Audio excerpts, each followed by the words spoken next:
Someshwar reporter, प्रत्येक बातमी सर्वात आधी तुमच्यापर्यंत। सोमेश्वर रिपोर्टर।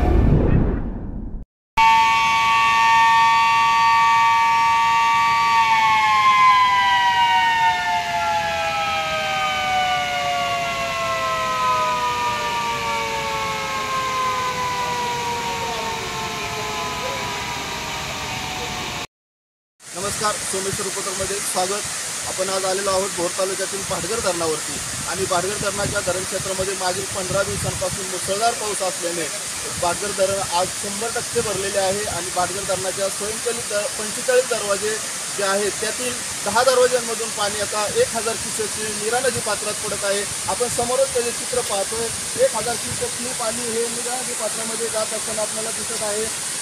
आताही सध्या भाटघर धरण क्षेत्रामध्ये जोरदार मुसळधार असा पाऊस सुरू असल्याने अजूनही धरणामध्ये पाणी वाढण्याची शक्यता दिसत आहे। सोमेश्वर रिपोर्टरसाठी संतोष मस्के भोर। जे अधिकारी आहेत त्यांच्याशी आपण त्यांच्याशी बोलूया।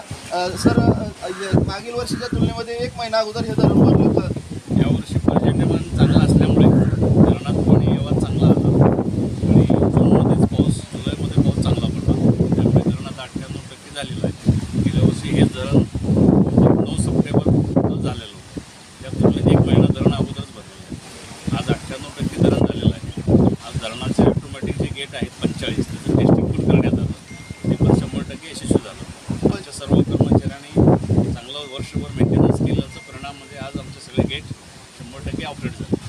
45 स्वयंचलित दरवाजे आहेत, त्यातील आता किती दरवाजे उघडले? 45च्या 45 उघडले। प्रत्यक्षात 43 गेटवरून पाणी पडलं, 2 गेट खाली हल्लेले होते, पण ते पण अजून एक 15 मिनिटं थांबला त्याच्यावरून पाणी गेलं असतं। 45च्या 45 गेट सक्सेसफुल आहे। सोमेश्वर रिपोर्टरसाठी संतोष मस्के भोर।